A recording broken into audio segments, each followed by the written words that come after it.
musician Tailor's Twin and Chevy.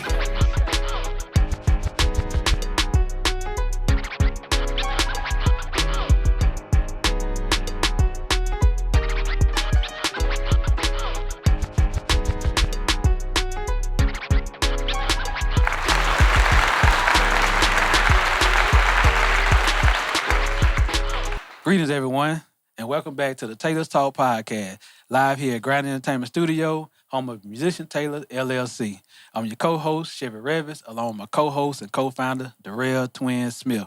Today's special guest is a father, husband, coach, mentor, certified peer specialist, a fellow retired U.S. Army combat veteran, and the co-founder of Operation Continuous Service, a nonprofit organization committed to remembering fallen military personnel and supporting the veteran community. He's a Purple Heart recipient with heroism and injury he endured during Operation Iraqi Freedom. He was recognized and named the 12th Titan by the NFL Tennessee Titans for his service with the Wounded Warrior Program. He's a proud member of the Omega Psi Phi Fraternity Incorporated and the prestigious Prince Hall Mason. Please help us welcome to the show, Memphis-born and Columbus, Mississippi raised, Melvin Gatewood. What's happening, man? What's happening, man? Thank you. It's definitely a pleasure to have you on here. Another veteran over here, and from Columbus, Mississippi. Yes, sir. What's happening? Yes, sir. What's happening with you, man? So, it's a pleasure that, you took that long ride to come down here and get on the podcast. And it's definitely a pleasure. And I know you do a lot for the community and also for the veteran community. So, like we here to shine a light on what you do for the veterans. And like I said, I met you in Columbus, and as you was talking, I met you. You was passing out. You was at your family reunion, but you were passing out your flyers, and you had that conversation. So it's like, we have a lot of veteran watchers, and we definitely want to put a light on your story. So, you're from Memphis, was raised in Columbus. You got a lot of family like we do, Mississippi, Memphis. So how did you, tell us a little bit how you got started? Well, born in Memphis, raised in Columbus. I'm just thinking about the military standpoint. Had a lot of relatives that was in the military, so I knew that was going to be an option for me. I remember even when I was going through high school, I was like, I don't think I'm going to college, not right after high school. So I was looking into the military, so I ended up going and talking to the National Guard recruiter, and then I talked to the active duty recruiter. And they was like, well, just based off of your personality, you might want to do the National Guard first, because after boot camp, you could come home. Well, if you go active duty, you're going to have to be in there. And you never know how things might go. So I understood what they were talking about when I got there and we got out, and the drill sergeant was all in your face and everything. I was like, okay, I see what they're talking about now. But I ended up enjoying the time. I still remember meeting a good friend of mine. Matter of fact, he's a frat brother, and we're good friends to this day. John Jefferson, he was from West Point. And, being from Mississippi, I don't care if he would have said he was from Biloxi, we were still going to just connect because he's from Mississippi. Yes, sir. So, going down there to Fort Sill, Oklahoma, enjoyed the experience. And then when I came home, I went to see the active duty recruiter and said, yeah, I did enjoy myself. I want to try to go active. And he said, okay, you have to wait 6 months under your contract, and then you come back and see me. So within those 6 months, I got my active duty. It was getting deployed and going to Iraq, get mobilized with the Mississippi Army National Guard. Okay. So, what was your MOS? 13 Bravo. 13 Okay. Bravo. 13. King of the battle. 13 bang bang. Yes. Yes, sir. So, after you deployed with the National Guard. Yes. So, at that deployment with the National Guard, how was that first deployment for you? Man, it was the first and the only deployment. I'd say it was good, but it was bad. I say like that. As far as my brother, me and my brother there's my mom only children. So both of us were deployed at the same time going to Iraq. I still remember us, we was at a family gathering. We got the call, okay, it's that time. So at first we was just waiting, like, okay, we might go, we might not go. And I remember, we over there celebrating, yeah, we better go get to this money and well, I don't know if people want to hear get to the money, but at the same time, you thinking about National Guard soldier, you just going 1 weekend out of month, 2 weeks out of year, but we still weren't processing. We were going to war. We were looking at we were getting these orders, and on that time, we were making a lot more money than we were probably making in the factories. Or he was a college student at that time, and I still remember looking over at my mom when we told her, and she didn't have the same expression that we had. She had the expression as for my 2 sons are about to get ready to go out to war. And even when we got over there, seeing palm trees in Kuwait and in Iraq, it still really didn't hit me until we heard those first mortar rounds going out. Boom, boom. And like, okay, Toto, we're not in Kansas anymore. So it really zoned in then. And then also, I still remember when the recruiter came and spoke, sat down in our living room and told my mom, based off of this MOS that he has, if he ever had to go to war, he'll be miles away because he field artillery. We just sending rounds down range, but not knowing and not telling her that every soldier goes back to 11 Bravo when when it's time to go to war. And I often think about my wife. She had a MOS of she went in as a cook and then she did finance. But when she went over there, she had her firearm over when she went to Kosovo. So no matter what your MOS is, you always go back to that 11 Bravo. Yes, sir, you do. So I know the deployments can be touchy to talk about, and I definitely, I'm gonna stay away from that. Um, If you want to, I mean, He I've said he been all doing, in. I've been doing some work, and doing the work in Air Force. It's been 20 years removed from my incident that happened over there, April 2005, when I was in a Humvee explosion over there, and I remember just being when it first happened, and when I came home years after, it was always kind of touchy to talk about that because I lost some good friends over there. But over years, especially in my profession, having to tell the story is not as, I guess, difficult as it once was. But it was a part of my life, and it's a part of my mission. yeah, it's so it was more like after you was able to talk about it, it was part of your healing as well. Mm, yes, Cause yes, cause like I said, we all been through that. yes. It's one of those things where I agree with you. You couldn't talk about it at first, cause I know for me it made me mad. But then as I was able to get it out, it made me more okay. It took a burden off my shoulders, cause it was it's a lot of weight to carry. Um, but like you said, you on a mission, and that mission, I know after you came off your deployment, you got back healthy from your injuries. Um, what made you, as your foundation? How did that get started? If you don't mind me, ask for when you say you were angry, and I think about some of the emotions that I had. It was sadness, but then sometimes it was anger, and it was anger from the simple fact of when I was initially in my situation, the Humvee explosion. I was sent home on R&R only to be not medical. I wasn't sent like medevaced out. They just sent me home on R&R. I remember coming to Columbus, going to the Columbus Air Force Base, arms still wrapped up in desert fatigue. And then I told them I need my bandage chain, and they looking at me like, "Where did this happen?" I said, "In Iraq." They're like, "What you doing here?"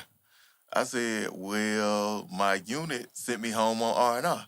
They didn't send you home on like a medical." I said, no, they sent me home on R&R. So coming home, experiencing that, not really having the time to spend with my family to just focus on them, but also trying to care for my wound, and then being sent back over there only because I probably wasn't sent home the right way. And then, so, you know, it was some anger behind that. But but God is good. I still remember my conversation with my mom when she would take me back to the GTR to the regional airport, and she like, I don't know why this happening, but it's happening, and you gonna be all right. And then even with her being a social worker, she wanted to ask me about things that I did over there, but I couldn't. I couldn't tell my mom the things that I've seen and the things that I've done, because even though she wanted to know, but I didn't want her to look at me in a different way because I'm a baby boy, Yeah. you know. So Mind if I ask? Okay, so I just want y'all people to know that these are two Purple Heart recipients. So they both were injured in combat. bro, I don't remember you telling me I that. ain't tell you. Yeah. So he's Purple Heart recipient as well. And I ask him sometimes, but I know it's probably difficult to talk about.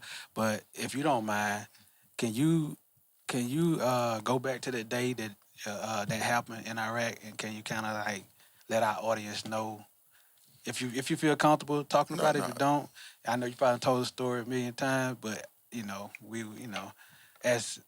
as a combat veteran myself, I've seen and I had soldiers probably been to 100 Purple Heart recipient ceremonies, and of course, hero fights and all that Yeah. other stuff. But yeah, could you talk about that day if you Yeah, don't mind? I'm gonna hold myself together because y'all got a nice ambiance going on Yeah, in yeah, here. yeah, I don't, yeah. you know what I'm saying? So, No. but But we wanted to. I wanted you to kind of tell that part because a lot of people they ask me a million questions about stuff. You know how they act. The civilians they Yeah. don't know, but.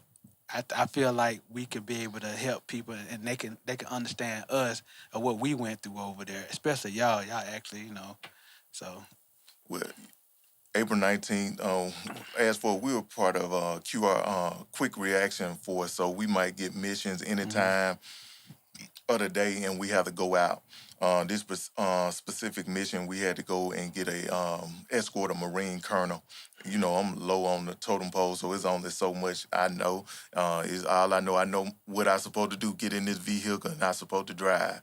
And so we're on our mission. And matter of fact, they had just came out with these new devices, like jamming devices. We was in the third vehicle, so the jamming device was it was sitting in the back, in between the two individuals in the back seat. The Duke. the Duke system or the Warlock. Yeah. I The Duke think or the Warlock. I think it was the Warlock. Warlock. Okay. And so, it's supposed to have these different, I guess, gamma rays or whatever that comes out that's supposed to, if someone's trying to detonate the ID, it's supposed to stop them. And, and I still replay that for so many years in my mind. Therefore, did I go too far over to the left? Did I go too far over to the right? Or what kind of ID it was? I really don't know. But just remembering following the trail of the vehicle in front of me. And then next thing I know, my vision went from straight to upside down. And I just remember bracing myself for the fall. And man, fire coming up toward my face. We had Sergeant Terry Lisenberry to my right with the CT. Behind him was Wyman Jones. Behind me was Tommy Little.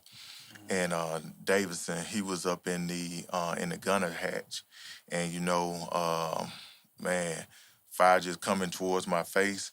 And me, I'm saying it in a comical way, but it was real. I'm like, well, Lord, I can deal with a burnt arm. I don't want to deal with no burnt face. So I'm just slapping down the fire with my hand. And I remember saying, God, don't take me like this. I hadn't got a chance to get married. I hadn't had children. You know what I'm saying? We pray every time we get ready to go outside the wire. You never know what's gonna happen. And and he heard my prayer, and I remember an arm coming through the fire and hitting my seatbelt because I couldn't get out. I was trying to hit the seatbelt, and it was the arm of Terry Lisenberry, who is also a distant relative, a cousin of mine. He's from Columbus as well. And man, just rolling out of that vehicle and then helping everyone else out. And making sure everybody else was on good, because they had to even make me sit down and say, okay, now it's time for you to be checked on. But I was more so concerned about them, because seeing the condition of a lot of them afterwards, it wasn't a pretty sight. But then even in the midst of that, you still have to tell them everything's going to be good, everything's going to be all right. So, man, so, you know, I just think about experiencing that, not knowing. We been on that parade field at Camp Shelby, and they saying, look to your left, look to your right. This soldier might not be coming home. And, you know, I'm like 21 at the time. I'm like, okay, well, I'm coming home, you know, but I'm just glad that God gave me the strength at that time to do what I needed to do to help my fellow soldiers. And, man, that's one of the reasons why I continue to do what I do, because I'm not only just feel like I'm living for myself, but I'm living for them and their memory as well. Because ultimately, after that event, Sergeant Tommy Little, he didn't make it, so he wasn't able to come home to see his family. So when we hear that national anthem, when we see that flag, it hits a little different. Yep, it do. And the only reason why I asked that, because, like I said, I understand what y'all both been through, and people need to know, like, when they see, they be like, oh, the crazy veteran, this, but they don't know what happened to that person to make them act that way, or how they act that way on a daily basis, or why they distant sometimes, or why they have to need space sometimes, you know what I'm saying? So I just want people to know and understand certain things. I know we can go on and on about war story, but I definitely want people to know your continued service thing that you do, and it comes from that. Yes. Yeah. So My yeah, bad, it's, cuz. no, you good, cuz you know, it's I know I don't talk about it, man. It's rough. You ready to talk about it now? Not really. Okay. You see what I'm saying? Yeah. So I had to, yeah. It brings up. He'll tell you. It, it was my leadership. I felt my leadership set us up for failure. To go out there and die. My sergeant major was pinned down. My brigade sergeant major was pinned down because my battalion sergeant major, he was on point. I was in 166 Armor. They called me, and I was a platoon sergeant too, man. That deployment was terrible. When I say it was terrible, before I even went on the deployment, I lost my sister. So I already was jacked up anyway. I was already mad. I'm like, God, why you take my sister? Then I go into war. We losing soldiers. One of my soldiers got injured, got medevac to Germany. So it was crazy for me. That day, and like you say, you gonna pray before you go outside that wide. So I was praying. I prayed every day. This day I forgot. I went out the gate and I said, oh man, I forgot to pray. I had a feeling something was gonna happen. That whole day I kept on saying something gonna happen. I got the call. My sergeant major in the firefight, he's pinned down. So I was the closest element to him. So on my way to him, usually I always lead. I tell my wingman I got this. They were like, "Oh, Sergeant Smith, you know you supposed to be in the back." I'm like, "No, I'm finna lead." But when they called us, we had to turn around. So my wingman was in front of me. So it saved him, but my tank got hit. So when my tank got hit, I was knocked unconscious, whole 9 yards. They got me off the tank. I'm like, hey, I'm hyped now because I'm mad. They like, sit down, Sergeant Smith. Then I'm like, no, I'm good. So the medic said, no, you're not. And, you know, we had on Nomax. So my Nomax full of blood, and I looked. I ain't panicking nothing. I looked at him. Here come my sergeant major. This joker didn't say, you all right, you okay, or nothing. He bent, because I'm laying on the ground. He bent down and said, Sergeant Smith, where your eye protection at? I turned away from him. This how mad I was. I looked at the tank and I said, if a CVC ain't gonna stay on my head, what make you think these glasses gonna stay on my face? And then that's when the medics put me in that stretcher, put me on the helicopter, and medevac me to Ballard. So that wasn't just it. I'm there. I'm mad because now they put me in the ward where the Iraqis was at. So they ain't take my. They took my M4. Okay. They didn't take my 9mm. They ain't see that was tucked. so, so that nurse came in there. I said, y'all don't get me out here. There's gonna be some bodies up here. And then she was like, what you mean? And then she looked. She said, they didn't take your weapon. So then they came and got it, locked it up in their arms room until I left. Okay. So when they gave it back to me, I said, hey, send me back to my unit. I'm not staying up here. So I get back to my unit. That you gotta go to mental health and all that extra stuff. That message got back to to my unit, so they felt that I was gonna retaliate. So and I had nothing but a month left because I was at 11. I was November 10th when this happened. Okay.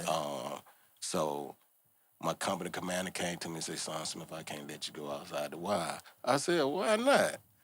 And he said, Son Smith, when I said I was having some close calls in Iraq, I had some close calls. And then he was like, he said, that was too close for me. He said, I don't want you to go out. And I said, come on. I said, I can't leave my boys out there by themselves. Yeah. Then he said, well, brigade says you can't come out. They said, you went to mental health. I spoke my mind. Yeah. But they told me that I was going to retaliate. So they wouldn't let me go back outside in sector. So now I'm walking around a fire for a month, mad. Here come my brigade sergeant major. He snuck up behind me. Hey, Sergeant Smith, I heard about them concussions. You ain't gonna never be the same. He said this to me. I looked at this mug and I like, all right, Sergeant Major, and walked off. Hey, couldn't stand him. Could not stand that man. And then we get back from Iraq. They get this joke a Purple Heart. I'm sitting there like, he ain't do nothing. He didn't. He just went around there.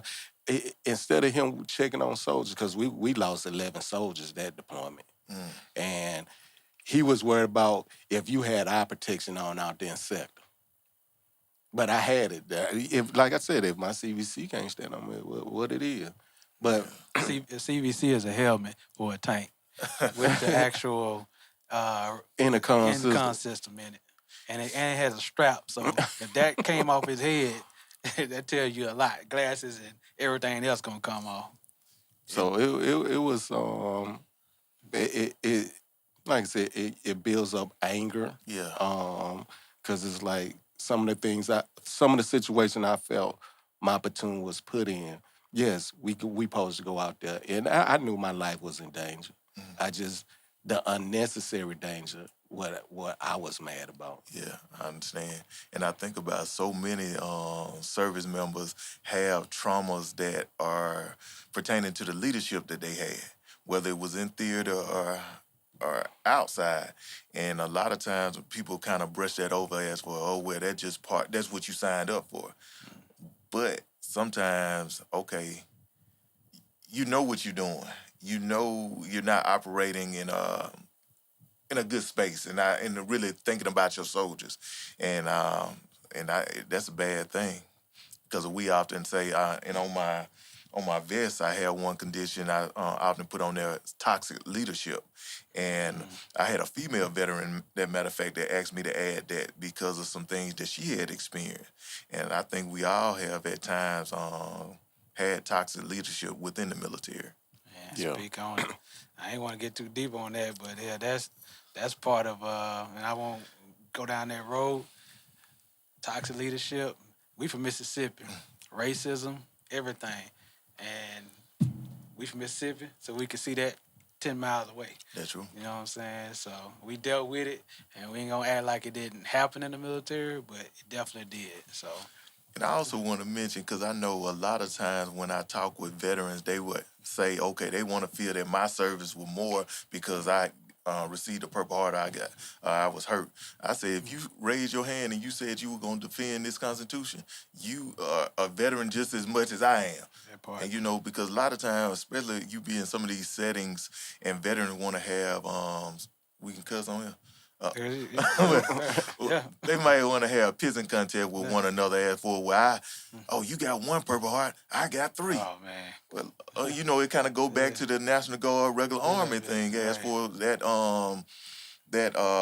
officer saying, oh, well, y'all were National Guard, and I'm saying, all due respect, sir, we didn't have National Guard bullets over there, National Guard ID. They had, you know, everybody, you know, so I think that people need to understand if you serve, you served, and I feel like a lot of people are not coming to get the resources that they need because they feel that they're less than because they only probably did 6 months or a year. If you went over, if those 6 months you served and you were hurt in Iraq or you were hurt on a deployment or wherever you were, they still honorable as long as they're honorable. That's it. Right. I agree with you. And even when I go into prisons and talk to veterans, they may be in there because of something that they did after service, but they still had an honorable discharge, and I still share with them that you still eligible for benefits. Yeah.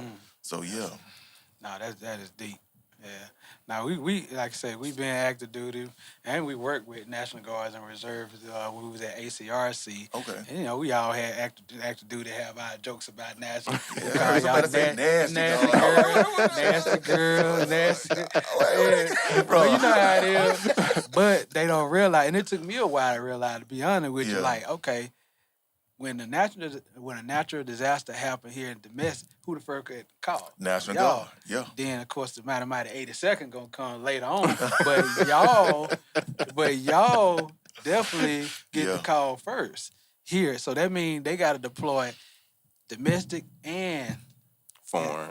You know what I'm saying? Yeah. And that's in our Constitution. Foreign and domestic. That's true. But the National Guard, they get the call first. So imagine having to do that. But yeah, we had our jokes. You know how it is. Yeah, you know, we all joke with each other, but it's still like say when you said that in the interview, I was just like, man, I never heard nobody say that. National Guard bullet. And I also, because a bullet is a bullet. A bullet is a bullet. And I also think about when the National Guard go over there, I think about this is a community. So within Columbus, I even think about you might be over there with your football coach, your deacon from church, my brother. I had 2 cousins that went over there with. So I feel that when you're over there and something happened, it's different. Don't get me wrong. I know that in active duty you have that camaraderie and you have that connection because you served with them for so long. But when you see someone hit, okay, I know their son. I know their wife. Right. And, you know, so it kind of, it affected me, I feel like, in a different way because I knew them and I knew the family members connected. So, yeah. That's, when we did ACRC, and when I was trying to, it used to shock me. It'd be like, dude, I'm a dentist. I'm a doctor. I'm a this. You know what I'm saying? I was working at Pizza Hut. Now I'm finna go to war. And, you know, I'm like, wow, man, these folks, man, they, you know, some of them take it serious, some of them wouldn't. But we were like, hey, man, it's about to be different over there. So y'all take this training serious. That's true. And a lot of them did. So it was like, so I commend y'all, man, for, you know, having a career and then going to serve simultaneously. Yeah. You know, and then be able to come back and get your job because they can't fire you, right? No. And I saw people getting paid from their regular job and was getting paid from the military. I was like, okay. Right. But yeah, it's like you said, I like how you said it, you know, like National Guard, y'all, you going with the folks that you see every day, that you grew up with, that you know. And the difference between active duty, you get to know these folks and they become your family. Because active duty, I would tell you, I still talk to folks that I've known for 30-some years and from basic training, stationed together, and they like family. And I know it hit different because, like you said, you over there, you seeing somebody you know they kids, you know they whole family, and they end up passing away over there. That's a hard pill to swallow. Yeah. Like Cuz said, me and him was ACRC. We had to go train the National Guard and the reservists. It was rough. My first, I had to go to Fort McCoy, Wisconsin. We was training Alabama National Guard. Okay. Lord, I said, help me. I ain't gonna lie. I used to be scared for them. Like sometimes I was like, are they taking this serious? because I had to teach weapons. Okay. So me teaching them, I had to teach them the 240, the 50 cal, Mark 19, and then get them familiarized with the M4 because a lot of them had M16s. Yeah. So they ended up falling asleep in class. When I say I cut up, but I cussed everybody out that day. So All ranks. and look, the XO pulled me to the side. He said, "Son Smith," it was the battalion XO. It was a major. He pulled me to the side. He said, "I like your passion." Because, I had just came off a deployment. Okay. So I'm sitting there, I'm like, y'all taking this as a joke. I said, if you don't know how to use this, I said, what you think finna happen? I said, that person next to you can die because you over there playing. That's true. So it was rough for me. Yeah. Because I was in there, I was heated.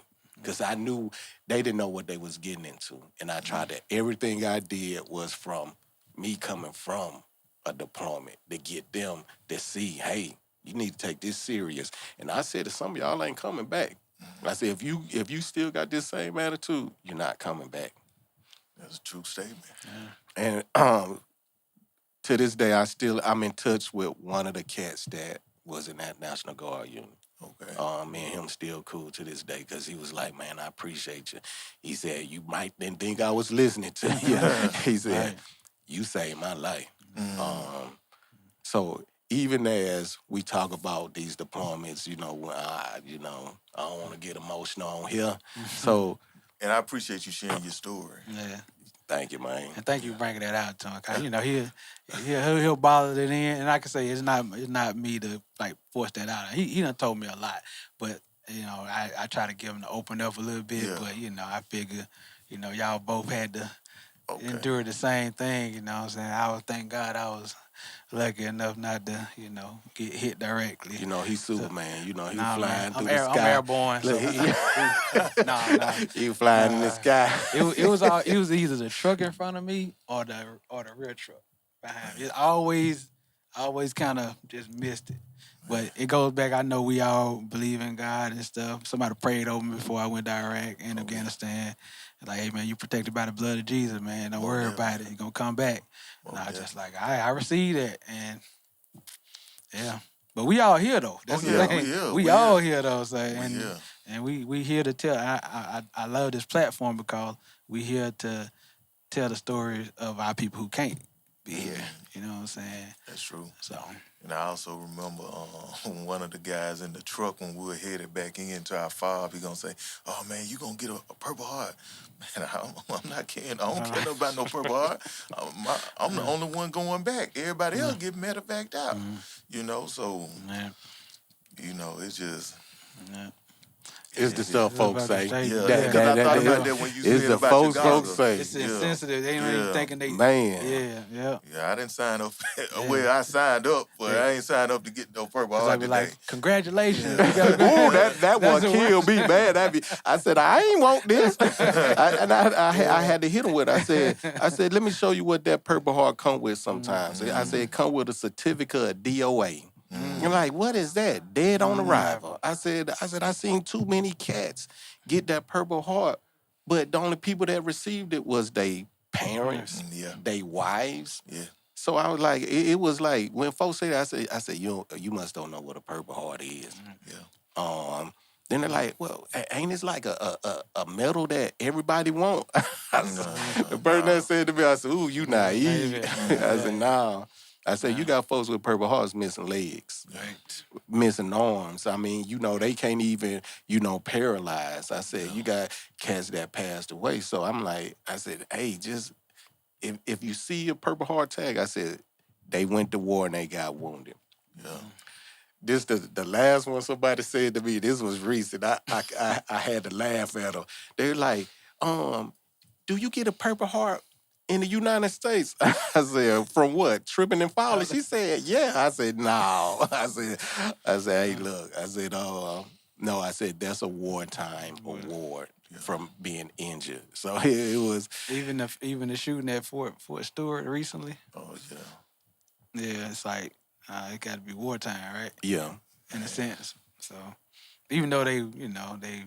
they got injured, but I don't think that's yeah that And kind. shout out to all the Purple Yeah. Heart veterans out there, because I think it was August the 7th, the National Purple Heart Day. Yeah. If that ain't right, y'all edit that out. Nah, it's all good, man. Yeah. No, that's it. I'm part of the Fort Oh, yeah, Hood you were telling Purple me Heart about that. Association.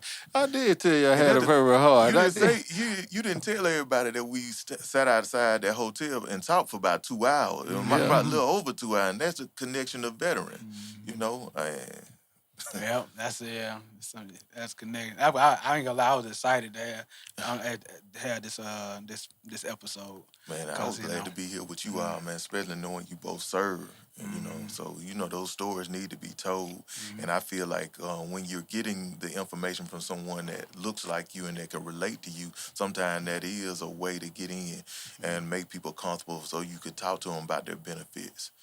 So, Yeah, because a lot of them don't know, because it's for some reason, I don't know why some folks are hoarding that information bruh, for no man, reason. You hitting on something right there.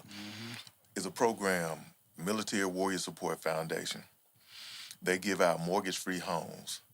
I was telling veterans about this program. I told a lot of veterans. I still remember a guy called me and said, Gatewood, what you doing telling everybody about that? They wouldn't tell you. I said, man, first of all, that's not me. And how you gonna block your blessings like that? I'm like, it's a benefit for veterans. And I'm like, it's not gonna hurt me for helping anyone. And and I hate that people sometimes have that mindset as for, I'm not gonna tell them about this benefit or that. Come on. Yeah, It don't make sense. Like they own it. Like they own it. Yeah. They ain't getting no extra money. No. Help the next veteran. And that's where I think a lot of selfish individuals in the military that get out and they have the things that help a soldier that I'm gonna say a veteran to get ahead, because some of them come out lost. Yes. Because I will honestly, because when we was retiring, when we ACAPing, Soldier for Life, what they call it? What Is it? it Soldier for Life? Yeah. So once you go in there, you see the folks that really paying attention. You got that specialist that's over there ain't paying attention.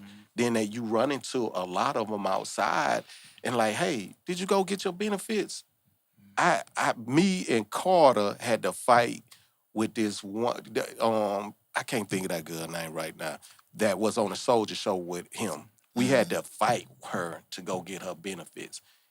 Don't get me wrong, she was mistreated, but she said, I don't want nothing to do with the military no more. I said, that's your benefits. I said, they owe that to you. Go get it. The trauma you went through, you gonna get paid for. You out here struggling, living in your car, living house to house, living on folks on sofas, when you can sit there and you can get the money.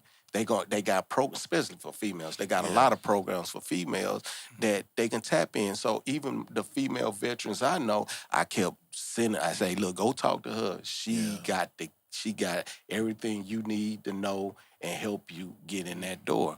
But it finally took about it's been 5 years, but she just recently did it a couple of years ago. And I just tell people that's part of the agreement. If you serve your time, you serve honorably, and these are the benefits that's out there for you. So you need to go and take advantage of it. Yeah. Yeah, they out there, man. His name is Melvin Gatewood, not Melvin Gatekeeper. You know what I'm saying? We had to spread it, and that's a smooth transition to what you do now with the VA and all these outreach programs, and then let's talk more about your rucking, your rucking organization and how you help people in that way. Appreciate it. Operation Continued Service, our mission is remembering those who have fallen while motivating those that still stand. Really, the thought behind this was I still wanted to serve even after the military. And I found other veterans that still wanted to serve as well.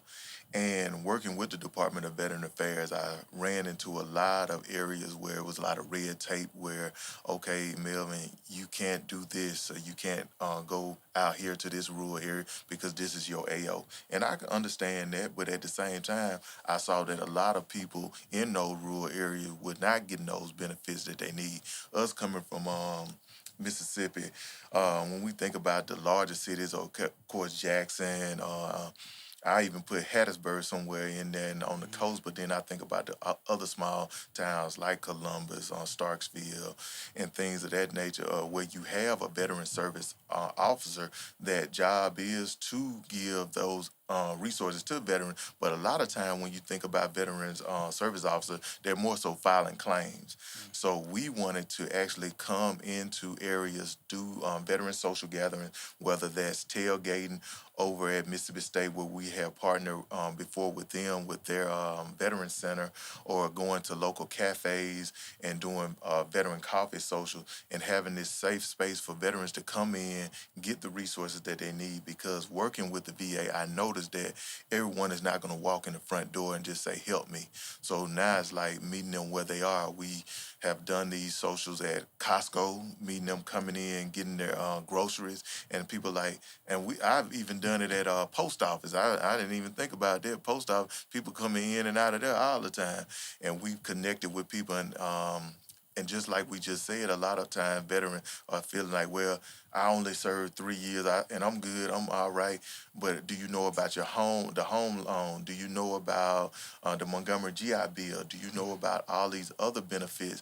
And we think about the Department of Veteran Affairs sometimes being the end-all be-all, but it's not. You have local and you have state veteran benefits out there as well. So we wanted to meet veterans where they are and do these social gatherings. But then also, when we talk about the rucksack, as for we do two types of ruck marches. For those that don't know what rucking is a military term for carrying a heavy backpack from point A to point B. A lot of time we had it when we were out in the field, and we had our gear in there, and we had our tools, the things that we need to survive. We do memorial ruck marches for veterans that we lost in the line of duty, and then we do a recovery ruck march. The recovery ruck march is more so mental health based, where we say that the weight that we're carrying symbolizes the hardships that veterans go through both in the military and after the military. So when we have veterans out there with us, we ask them, okay, what are you carrying? I hear day in and day out different things that someone may be carrying. Someone may be carrying grief. Someone may be carrying depression, anxiety, PTSD, MST, military sexual trauma. It could be financial issues because, like we said before, a lot of these traumas don't always have to come from war. They could come from just being American, just being a civilian, just trying to just get through the day, you know. So when we have those veterans out there, we'll ask them, what are you carrying? Have them write it down, put it in their pocket, or they can say what they're dealing with. And as we walk, let's talk about this. But I don't want you to just leave this event with just that feel good of, I was out here walking, but I want to have some tangible resources for them from the Department of Veteran Affairs, Wounded Warrior Project, Simplify America Fund. It's tons of resources out there. So whatever they may be dealing with, let us give you something. Because, and don't get me wrong, some people say, well, Gatewood, I don't need no brochure, and just coming out here being with other veterans or just being out here with you, that has given me what I needed. And because when we think about suicidal ideation among the veteran population, we think about isolation, we think about staying at home, not being able to find a group of individuals, like-minded individuals that you could share with. So we want to try to break that with these social gatherings, whether it's rucking or whether it's a veteran social gathering. And I have my vest here with me as well. So I call this a recovery vest. On the right side, I just have the names of some veterans that we have rucked for, and some that I know personally, or some that someone may say, well, I served with that veteran. Can you ruck for them. On the left side, have some conditions that we often have. And this is key, what I'm about to say. I think about what, like our experiences that we have had in the military. Okay, yeah, my PTSD is related to me serving my country. Okay, we beat our chest behind that, saying, okay, but yes, but is that PTSD hindering you from being a good father, a good husband, a better person? So I try to tell veterans, we don't want to just hold on to these things as badges of honor. We want to take them off and we want to shed them. So after because, it's one thing to say, okay, I'm dealing with it, but how is it holding you back? So I don't want you just to live. I want you to thrive. So I think that's so important, because a lot of times people feel like, okay, if I get better, they're gonna cut my check off. No, that's not it. We want you to get better because we want you to have a good life, And on the backside, I just have some resources, and like the Vet Center, for those that don't know about the Vet Center was started by combat veterans. Primarily, it was Vietnam veterans that didn't want to go to the VA, but it's just like I used the analogy, giving the baby medicine with the applesauce. So the Vet Center does fall up under the VA, but it's kind of separate. Yeah. So they were able to go there, and they're actually able to get the care that they need. And then now they just service all combat-related veterans and their family. So even if you have a family member that you want to go and get services, they can do that through the Vet Center. The Wounded Warrior Project been an awesome organization. I have even volunteered with them, and I'm on their national campaign team, where you might see my face on billboards, on some brochures. Been an awesome organization for me personally. Matter of fact, I just utilized them to do a program in Chicago called the Road Home program through Rush University. Matter of fact, one is here in Atlanta through Emory. So Emory, they have Rush University, they have one at the University of Boston, and then they have UCLA. So those are 3 sites where they specialize with veterans dealing with trauma. Some of those traumas could be related to military service. Some of it can be after military service. So just a great organization. I just want to put a plug in for them. Oh. All right. Y'all can see that. All right. We'll take pictures of it after. Okay. That's dope right there, man. So I like how you shed it off. Hey, let me get rid of this PTSD. Let me get on with my life. I definitely need to shed mine off. It's still in my back pocket. Man, hey, it's not going, and I wish it was as simple as us taking a tab off, man. But it's a process. Because I even think about 20 years removed from my incident that happened over there, and revisiting it. I still had work to do.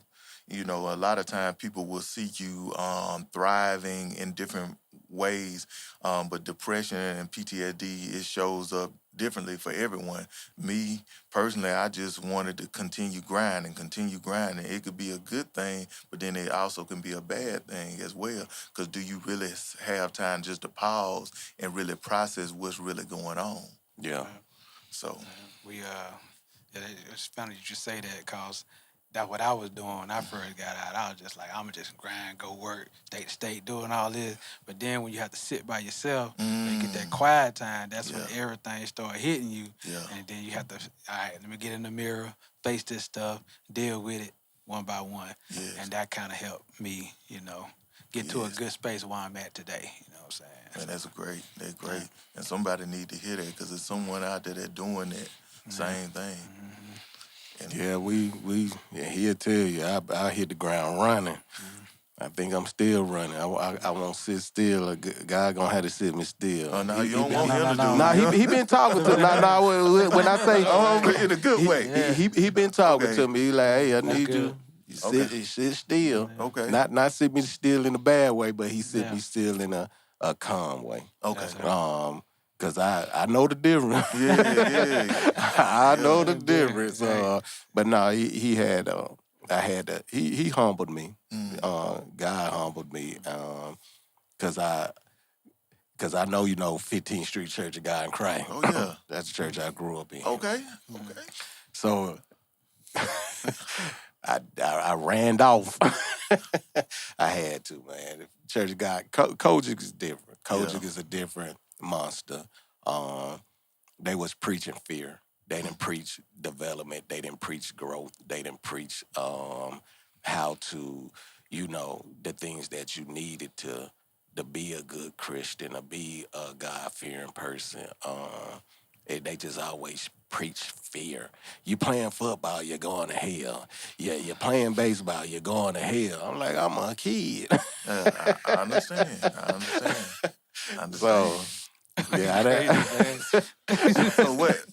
So Man, crazy, man. hey, but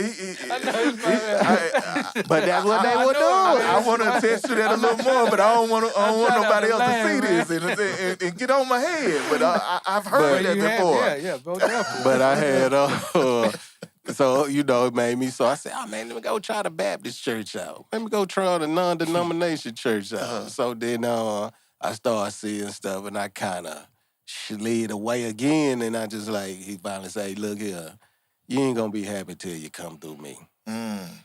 So that's why I got to the point where I wake up. I got to read that devotional. I got to pray. I mean, that's before I do anything. And then once I get that out, then I say, God, I pray that you guide me on the path that you want me to be. I say, open the doors that's for me. Give me the discernment for the doors that's not for me. So, Go ahead, Deacon that- Smith. So that's how I start my day. Yeah. And so then I start seeing, I am seeing me calm down a little bit. So that's when I say, I know he making me be still. Where do you think that anxiousness came from or was coming from? Man, life. When I say life growing up in Columbus, the military life, so being active duty, you are running nonstop. Like folks to this day say, man, I ain't really never had a real vacation. Because when I go on vacation, I feel like I'm in security mode. I'm in here like, that ain't safe, that ain't safe, instead of enjoying it. So, it's one of those things where you got to find yourself. I have to be calm. I had to find myself. Because they'll look, Maddie and Chevy tell you, I won't leave this house. I come downstairs, I'm good. They like, oh, Tony, you got to come outside. So, it's to a point where now I'm seeing what they say. Okay. So it's like he put good people around me. Almost definitely. Yeah. We ain't gonna have nowhere we think, but it's safe space, man. Like we all gotta have those safe spaces where we can go, especially us. Oh yes. You know what I'm saying? So, and even this having this conversation is a safe space for me. I don't know about y'all, but it's always a safe space for me to, get it off. So. And that's what it's all about. And I know when we first started doing these socials, a lot of times people were like, "Oh, you just gonna have veterans around talking?" I said, "Yes," because that's it may seem small to them, but once you allow them to have that space, this could be a Operation Iraqi Freedom veteran, it could be a Vietnam veteran, or a Korean veteran. It doesn't matter. We sit down, we talk. Yeah. What's going on? How's life been treating you? And we may start off talking about our military service, but then it might lead into something else. So I often think about I facilitate a group, and a guy came in there and said, "Man, my wife always getting on to me because I'm leaving the toilet seat up." Then 4 or 5 guys, "Man, yours too." So like I said, it may Conversation go in it, right? So that's important. That's it, having those outlets. It is. Because you do got to check on your battle buddy. No do. matter if you serve with them or not, because it's like you hit it on the nail. It's some stuff that, and I know we all been through this. You know, you want to talk to your civilian friends, but they don't have a clue. Then half the time they're gonna say, "This the killer one." Man, you crazy. Yeah. Yeah. Shell Man, shock. that military stuff. Like, PTSD. really? Or I know this the killer one for me. When you meet people, the first thing you tell them when they say, "Oh, what you do for a living?" I said, "Well, I retired from the military and I do music." Okay, I already know what you about to say. You got PTSD? I said, what? I said, do it look like? And I joke with. I said, do it look like I got it? No, but y'all crazy. I said, oh, here we go with this. I said, so, and this is how I put it back in a lap. I said, so you saying I'm crazy because I deployed and I fought to protect this country, so you can live the way you living, but you call me crazy. Right. And see, Hey, civilians, PTSD is not just a combat veteran thing. Just want y'all to know that. exactly. And we joking about it, but it's just stigma like that a lot of veterans, I mean, stigma is real. So a lot of times people don't want to disclose, okay, what they're going through and what they're dealing with because they don't want to be judged like that. And like I tell people, it's a difference as far as mental health and us talking about mental health and someone actually having a mental illness untreated, not getting the proper medication, not getting the proper counseling, so when I used to work on the psych ward, I'm like, okay, these people are good. They're where they supposed to be at right now. Right. It's the person that I see passing me doing 100 on a 2-lane and not stopping. that person got an issue. You know what I'm saying? So I used to do that. I done did 130. I'll be straight on with you. Yeah, he had the jet. He definitely had the jet. Yeah.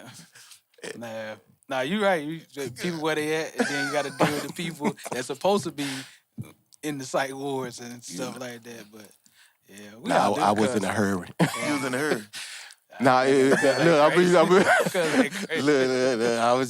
would say this here. I said, okay, this thing got 160 on the dash. Let me see what it can do. Let's see what I paid for. Honestly, I did. Ain't Coming government down about 20. it. Okay. One night I coming from downtown. I shot past a state trooper. The only thing he did, he hit the lights. I ain't see him come. I dipped on no aggression.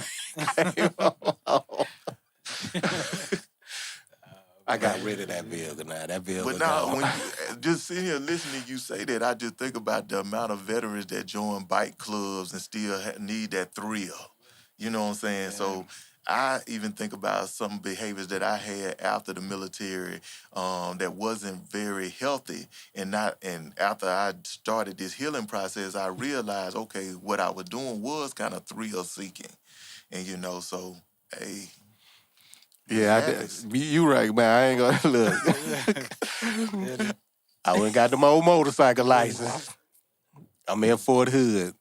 And the crazy thing about it, I went to the class, and I remember when the instructor said, where you look at, that's where you gonna be.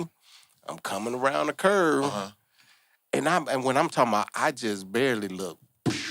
I said, that's what he was talking about. Man. And that bike was heavy. That bike was heavy trying to pick that thing up. I got that thing, got back up, went to the house. That was it. Man. I ain't been on a bike since after that. Really? I said, yeah, I don't need to do that no more.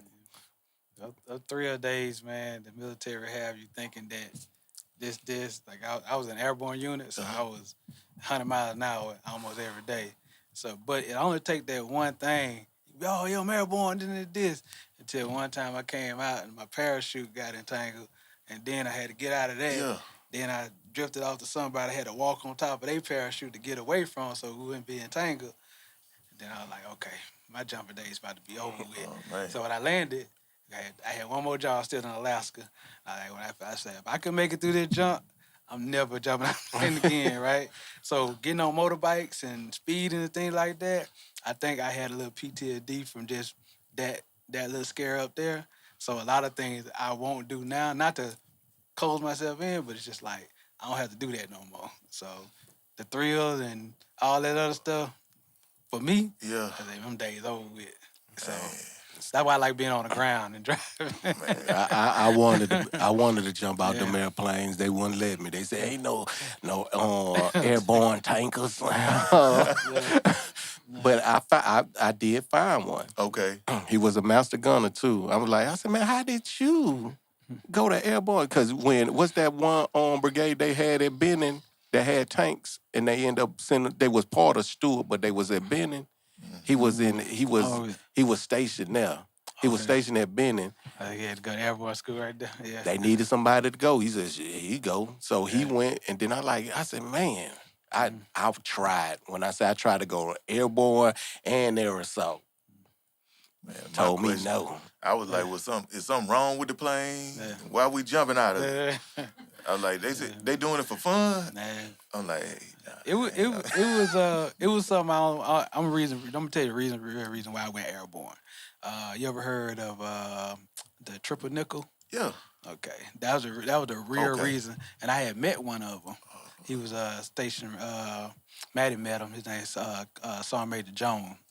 Retired Sergeant Major Jones, Vietnam veteran, everything. So he was part of the smoke jumpers. So when he was telling me about it, I was stationed at Fort Knox, and I said, I'm going to re-enlist. I said, the only way I'm going to re-enlist is y'all give me airborne school. And I saw what he did, and I was like, okay, I want to follow in that path right there. That's kind of the only reason why I went to airborne school, because I wanted to follow in that lineage. So I thought it was cool. I ain't gonna even pretend. Yeah. I said, man, look, Then when I with TDY down there Benning, I was sitting there looking at them. I said, oh man, they wouldn't let me go. Man. And aerosol school. Aerosol school is harder than airborne school. Way harder. They say it's the 10 hardest days in the military, in the Army. I don't know, because I never been to Ranger school, none of that, but they say aerosol school is the 10 hardest day. And when I got there, I was like, oh, okay, I see what they talking about. That school was rough. So, yeah, in the helicopters, that's a whole nother beast, you know what I'm saying? Especially having to do missions at night, have to watch them blaze and making sure you can see the ground guy walking you, making sure you walking exactly where you're supposed to walk at and not bench off. So getting infield and exfield, you definitely got to know at night where you're going. So I never even thought about that. Nah, that's just being in them airborne units. That's why I say all the thrill, people be like, shit, you want to go skydiving with me? Nope. Not at all. So, first I don't want to be, tandem to another man jumping out of a plane, you know what I'm saying? Because I had to go to the training to do a solo jump. Okay. But, we did static line jump. But in the civilian world, you can train to do, your solo jump. Yeah. But if you go do a jump, if I go right now today, I have to be tandem. Yeah, I've seen that. Yeah, Okay. and I don't want to be attached to another man Oh, jumping they out got of a put plane. with the baby carry. Yeah. You hang out, yeah, right, pretty much, yeah. So, Well, let's go, baby. yeah, I know, right? I was like, man, get off me, man. Let me go. I know how to do this. Why did you decide to go to the military? Because I sucked in school, bro. Like I could say, I didn't even apply for no college or nothing. I knew I wasn't going to nobody college. So I like military. Plus, I seen all my couple relatives did Desert Storm, you know what I'm saying, stuff like that. And I saw how much money they were making, you know what I'm saying, coming home in different cars, and jewelry, girls, all this. I was like, yeah. Get away from here, you know what I'm saying, and do that. So You already know why I joined. Columbus was the pipeline to Parchment. Cause y'all right there. That was the pipeline to Parchment. So I went to Hines Community College for a semester, but my mama couldn't afford it. I remember you telling me that. So I ugh. I seen them graduating. I said, nope, I'm going to join this army. Because I used to talk bad to the recruiter. Man, my hat goes out to both of y'all because I'm just thinking about it. I don't know if I could have made it over 20 years, and people don't even understand that, It's survival. You're like, once you get into the mode of, okay, what is there for me to do? If trust me, I wasn't trying to do over 20 years. I wasn't even trying to do 20. But it was a thing where when that first child came, I'm like, okay, what I'm gonna do? Am I'm gonna get out and struggle, or I'm gonna stay in? So the first child really, I said, okay, I'm gonna re-enlist again. That second one made sealed and delivered. I'm stamped. And it go by fast too, man. Especially going from duty station to duty station. Like I never stayed at a duty station more than 3 years. So getting to see the world, like it like man, it go by real fast. You know what I'm saying? Like 3 years, you're like, oh man, it's time to go already. You know what I'm saying? Go I to ain't had that career. privilege. Yeah, and I it's ain't just had that. yeah, they just but it's still once you hit the 10-year mark, it's like it's almost like autopilot. Almost to me, it felt like that to me. And any other civilian job or any other job you do, if you're having fun with it every now and then, and Most definitely. and if it's miserable, you're gonna feel it every day. Yeah. But if it's not, certain things we're gonna suffer. There's gonna be miserable days here and there, Yeah. but you always gotta remember why you started. And do you really love it? Yeah, You know what I'm saying? The good outweighed the bad. Yeah, And I yeah. just think about with some people, they using the term as for get tricked out their spot, as for allow somebody to get them to get out of character, and they done cut somebody out of put their hands on someone, and then end up have to get put out the military. Right. And how that affect you when you had that dishonorable discharge or that general discharge, but you was 15 years in, and you could have. So especially. Those stories a lot. People getting DUIs Yeah. and things of that nature and getting kicked out. You got 18 years in, you a son for a class for multiple, and then you get a DUI, and now they finna show you the dough. No benefits, nothing after that. And that's why I'm fortunate that they have the Veterans Treatment Court now, because that have saved a lot of individuals' career, because instead of it actually going on their record, they can actually go through the diversionary court, like a recovery court, and then they just have to. I know some last a year, some I think I've seen about 6 months, and they go through there, and then it help them save their career. I know most definitely up there at Fort Campbell, at Clarksville, they had one of the best in the nation that I've seen. But I wish that they had more diversionary courts. It could have saved a lot of others, especially like with domestics and, like you said, DUI. Yeah, I think this, and see, and this is my first time hearing about that program. And you're right. I think the military as a whole wasn't ready for Iraq because they didn't understand. The ones that was passing down the judgment and the punishment wasn't the ones out there fighting. Wasn't the ones out there in them trenches. So then they didn't understand how, when the invasion of Iraq, what happened? You got to put your butt in a body bag. They don't understand that's gonna take a toll on you. And then you got to hold it in. We was ACRC. When I came back, I was in 166 Armor. Okay. They told us, if you go to mental health, you weak. You're going to lose your leadership position. You this, and this. So what that do? That's just balling up more anger, more fuel to just, what the youngsters say, crash out. Yeah. So then what you do? You have, you see your battle buddy over there drinking sun up, sun down. Then I had soldiers coming back. They doing cocaine and everything. And then it was one soldier. And here's the thing. I had one soldier. I mean, when I said this kid was amazing. When I say his wife did him dirty, the wife, he re-enlisted over there in Iraq, so all that money was tax-free. He got 30,000. Okay. His granddaddy died. Now, look, granddaddy left him 85,000. He came back to Fort Hood with his car and clothes in our unit parking lot. She gone, cash and all. So what you think that youngster gonna do? Wild out, lost his mind. So he was my soldier. So he pissed off for cocaine. Yeah. But he was a good kid, and I'm sitting there like, man, because I was hard on that one. If you did, look, you smoking, you snorting. Yeah. When I got in front of the sergeant major with you, I said, hey, Maxim, get him out of here. I couldn't do him like that because I seen what he went through. So I think a lot of folks got to have that compassion. Say, Yeah. okay, he made a mistake. She made a mistake. Let's get them some help instead of just kicking them out. Then we see them up under the bridge. We see them on downtown. You're You right. know, trying to cope. The military destroyed a lot of folks' lives when it came to that. And like you said, some of that stuff would have saved a lot of not just careers but their life. Yes. Yes. I'm you're glad right they about got that. the programs now in place, and they was like me and I always tell Cuz they was building the airplane while they're in flight, right? So go to war, but like okay, these soldiers coming back, we're gonna get them a little counseling, but get right back out there because you finna go on another rotation, Yeah. and then just the cycle continued. Then and now it's like when I got out, I'm glad they had programs for me to go, Oh yeah. resilience training, and things of that nature. So I know how to deal with these civilians. So I don't have to go across y'all head.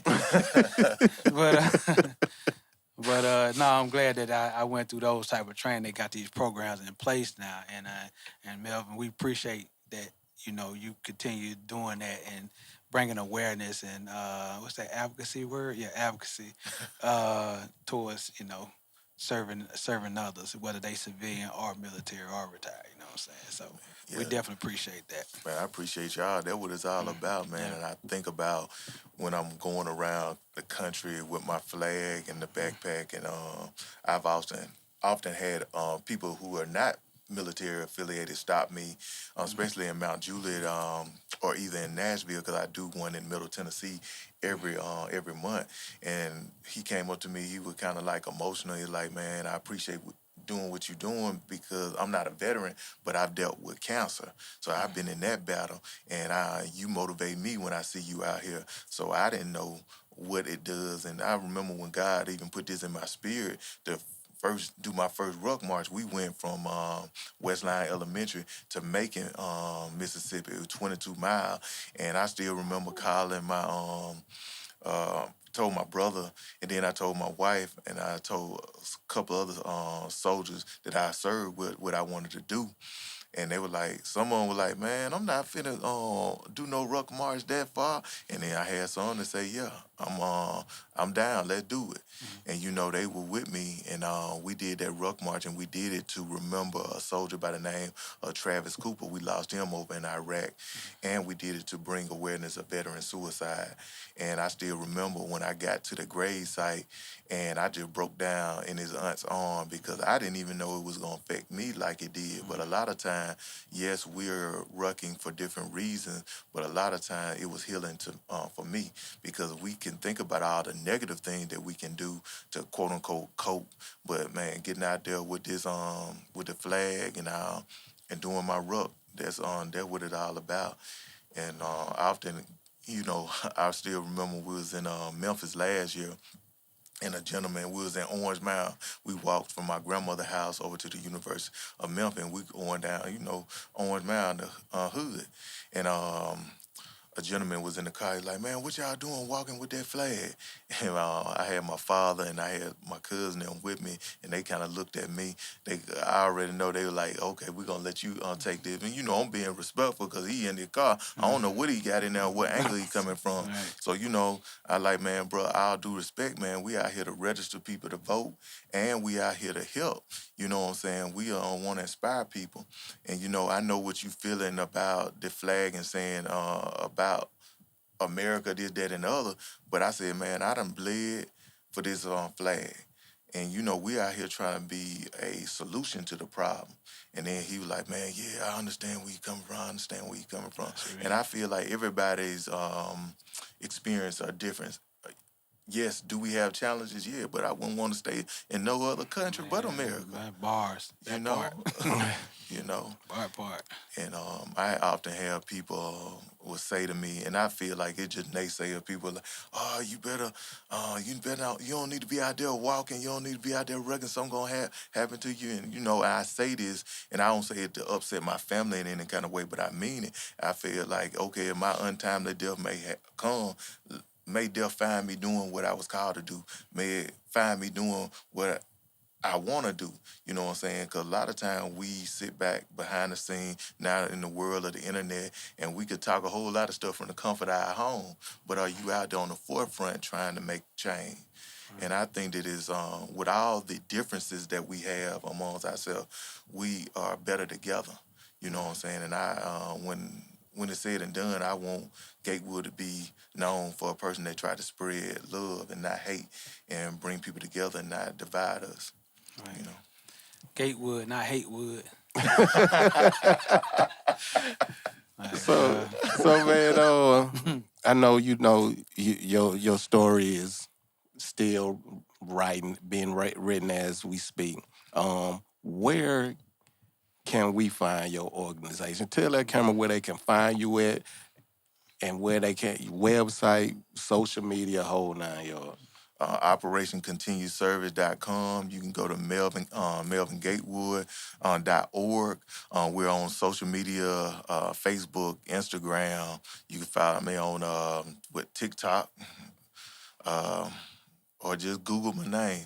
But you know, I'm everywhere. I'm not hard to find.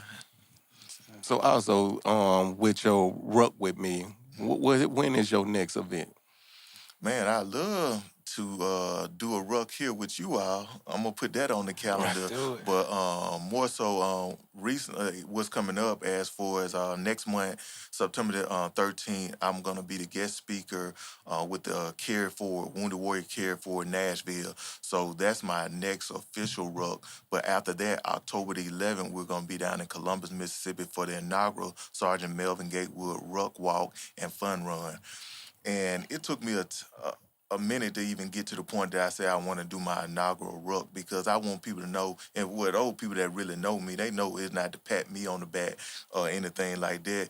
Yes, I have a story, but at the same time, I want to spotlight our organization. A lot of the rucks that we have done, it was for other individuals, and I think having it there in Columbus, and we having it out in the country, we having it out there on Wicks Road where I was raised, and that land, that area is so significant to me and my upbringing, because that's where I learned those core values of doing to others as you have them doing to you. Seeing my grandmother doing for so many people, because she was the matriarch of the family, and then my mom, licensed social worker, seeing the things that she have done, and all those individuals on that road who poured into me. We come from a time where if we so back in the country, if I say we're going to town, well, you say that we going to town. So, and I remember my grandmother used to say, "Boy, don't let your name beat your home." And you know, it took me a minute to get where, and because that's where we're missing. I feel right now. It used to be a time if I see somebody, okay, I'm gonna pull my pants off, I'm gonna act right, because I don't want to bring shame on the family, or I don't want my name to be behind, because when I get there, I know it's gonna be consequences and repercussion. And now it was more so not really the quote unquote whooping that you were gonna get. It was more so the shame that you were gonna. I could see in their eyes, as for our family, we're teaching you the right way. Mm-hmm. And I say that in the same vein as far as I was. It was times in my life where I probably did go too far over to the left or whatever, but I had that foundation to know, okay, yeah, nah, that ain't for me. Y'all can go ahead and do that, bro. Nah, I can't do that. So I think with the youth now, we need to respect where they are, but at the same time, need to be more of us out there mentoring to them and telling them right from wrong, because it used to be a time we can rebound from some of the things that we done, but now, okay, you can do something. It's going to send you up that road to Parchment and, send you to that graveyard. Yeah. So. Camp 8, that's Parchment. I know y'all seen the movie Life. With a gun line, boss. Right. This shack to this shack. But yeah, man, like being from Mississippi, we didn't have too many opportunities, so that's why we out doing what we're doing and have to, get away from certain things to prosper in life. So. And people got to realize you might go down that road and you might not come home. Because I done saw some people I know that been down there that they didn't come back. Home, right? They didn't walk out of there. Right. Yeah. So, Well, man, we appreciate y'all for tuning in. And Melvin, my brother, on so many levels, we appreciate you coming down here and spreading your wisdom and knowledge and sharing your time with us. And we definitely want to connect with you more. And definitely, whenever you can, ever got anything coming, come down here and chop it up with us. And we're going to hold you to that walk here in Atlanta. Okay, I'm going yeah. to take you up Stone Mountain. I've been up there. We can do it again. Yes, sir. Yes, sir. Yes, sir. And twin. Got anything else? Yes, sir. Hey, thank y'all for tuning in to Tailor Talk Podcast. We would like you to subscribe, like, and share. Yes, sir. Thank you.